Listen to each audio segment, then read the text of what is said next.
Hi, my name is DJ Ware, and today on the Cyber Gizmo, we're going to talk about the transition from Unix to Linux. But today, I think what I'd like to do is spend a little bit of time on talking about the introduction, the philosophy, and the design of Unix first.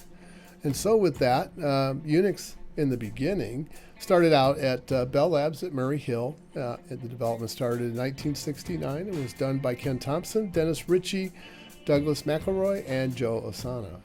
And the production system came online on January 1st, 1970, which if you've ever had a clock failure on a Unix machine, that's the date that it falls back to. Originally, Unix ran on the DEC PDP-7, the PDP-9, and the PDP-11.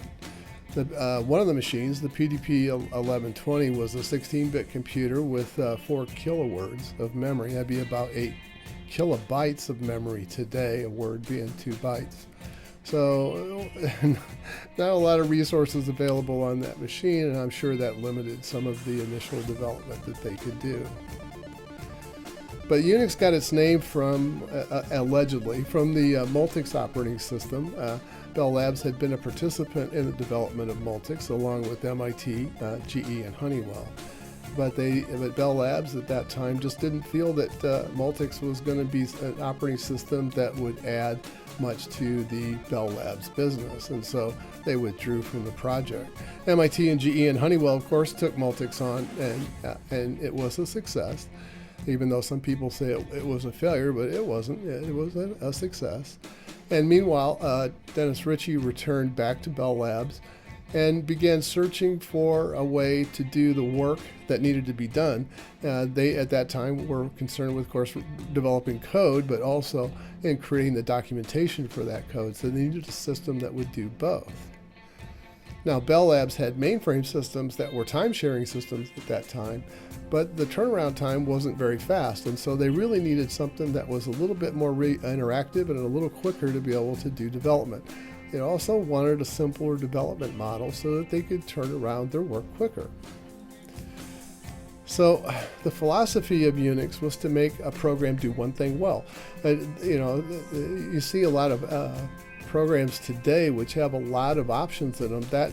That was never part of the Unix philosophy.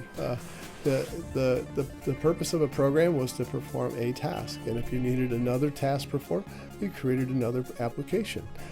The expectation was that the output of every program might be the input to a new program or an existing program. So that was to design and build software in weeks instead of months or years. Now, Unix came on the heels of the development of the OS 360, and that project, according to the Mythical Man Month, took over 5,300 man years to complete. That's a project size that no one would attempt today. And so they were trying to avoid that kind of massive amount of development and that slow of a turnaround time. And so the other half of the design philosophy was to create a bunch of tools, and then when you needed to create an application, you went first to the tool bucket and you picked out all the applications that met certain requirements of your application, and then you wrote the pieces that were missing and you created the application from that. Very simple. Also very quick, and also reduced the chances for bugs. The other part of the Unix design was the architecture, and the Unix architecture supports the notion that a file system is a place and that the processes have life. So there's a place where things are stored, and a process is born, does work, and then dies. There's also some more macabre things, but we'll talk about those when we get into the kernel elements of the system. So Unix is an onion, and hardware's at the center, and then you have in the next ring you have the kernel and the OS layer, which performs all the system management tasks and scheduling and security and also your device drivers. The next layer was the shell, which was the interaction layer between you and the kernel, and then the application space, which allowed the user to pick and choose what applications they wanted to run and then receive the output back through the shell. So in the previous implementations on computer systems at that time, you used an executive, and all the executive did was it bootstrapped the application, then got out of the way. The application took control of the machine, so if the application had a problem and crashed, guess what? So did the machine. Because the executive wouldn't come back in. It didn't have any control. So the Unix kernel was designed to be the intercedent between the application and the hardware. So that if there was a problem with the application, that the kernel would step in and spot it, generate an error message, and flush the application out of memory to keep it from blowing the hardware up. And, I mean, when you had single user systems with single users on them, not a big deal if the hardware crashed. But when you have 10 or 20 users on a system, having the hardware crash is probably not going to make them real happy because they would have lost their work. So this would protect them, but not the person that had the application that had a problem, because that person obviously would have their application crash and lose the work that application was doing. But that's better than having it all go down. The other interesting feature about Unix is everything is a file. Whether that be a device or memory or, of course, a file, and a directory, everything is a file to Unix.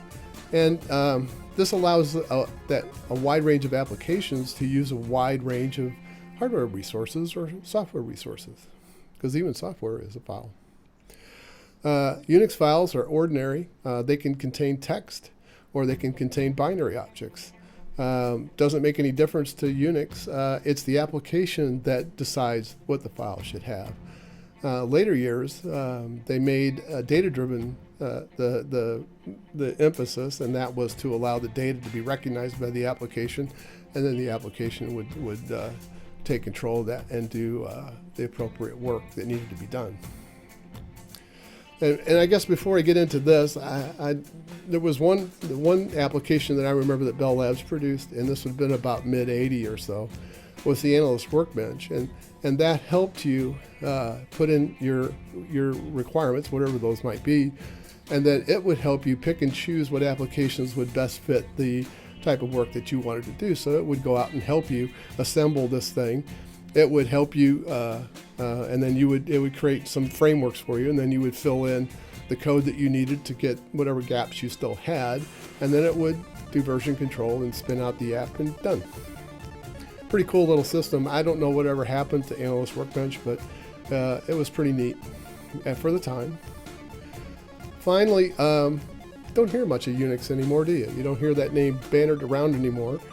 And that's because of the 90s trademark war. I mean, there was a flurry of litigation between SCO and Novell and AT&T and the remnants of AT&T, and even Linux got drug into it. They just beat each other silly until a lot of those players didn't survive. Nokia holds the current trademark on Unix, as far as I know, and there's a number of others that also have true claims to the Unix trademark. So I'm not going to talk more about that, and that's what happened, and that's why you don't hear the name Unix anymore, is because that's a trademark.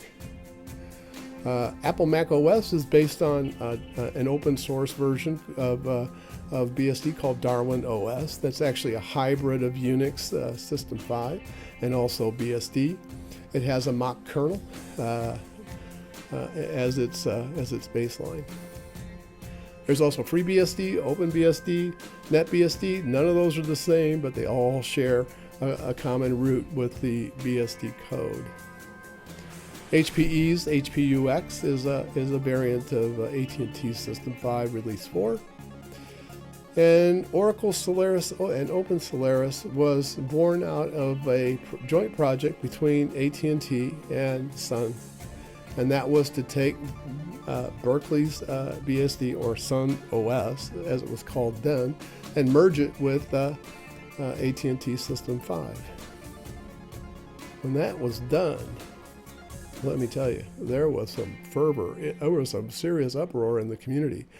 The other vendors that were selling Unix at the time were afraid that there would only be one vendor controlling the standard. And so they banded together to form the Open Systems Foundation. And one of the outputs of that was IBM's AIX. There was a number of others. But that is an outgrowth in order to prevent a single vendor from controlling what happens in Unix. There's also Open Indiana, which is a x86 platform for a Unix variant. It's based on a combination of Luminos and Open Solaris. Finally, there's Linux, but Linux is not Unix. And after they got drugged through the ringer in the 90s and accused of stealing code out of the Unix source base, which of course they were exonerated. All of the Linux code is written by hand and up with their own code. Doesn't share any code with Unix. And so that's where Linux came. It was not a derivative, it's a freestanding system on its own accord.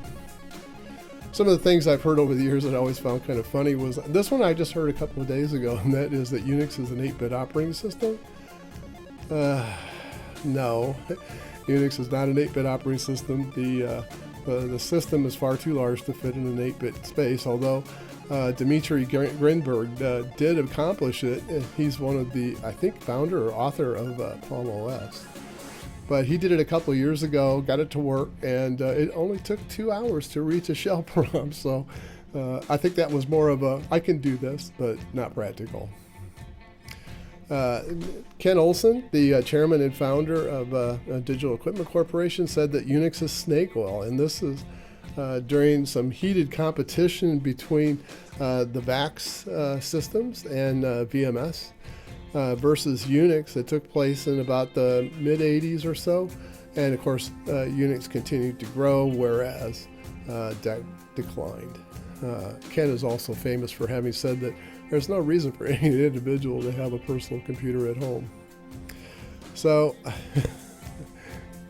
yeah, I mean, don't get me wrong, Ken was a brilliant engineer, but as all of us, we say funny and dumb things, and that's one of the things that he said. The last one I'd like to leave you with is the Linux, live free or die. And that was a license plate, that was a number of them actually, that was printed up by Armando Stetner of Digital Equipment Corporation and given out at one of the East Coast Usenex conferences in the 80s. So the introduction, I'd like to complete that today with a quote by Dennis Ritchie, and that is, Unix is basically a very simple operating system, but you have to be a genius to understand the simplicity. Actually, you just need to take the time to understand it. And I remember when I worked for AT&T and working around Unix every day, I wasn't familiar that much with the AT&T variant. I'd worked on the BSD variants of Unix up to that point. So a piece of advice one of the Bell Labs people told me was take a command and learn it. Take one a day, take two a day. And within 6 months to 12 months, you'll have them all down. And that's what I did. So, and then from there, went off to learn the internals and to write applications. So I hope you've enjoyed this talk today. I've got more planned. This is just part one. And I hope to see you again. And I'll ask you one favor. If you would, please like and subscribe. I'm trying to get this channel to a point where I can do some live streams and have your input along with the presentation, answer questions as we go along and so forth. Hope to see you next time, and thanks for coming. Bye for now.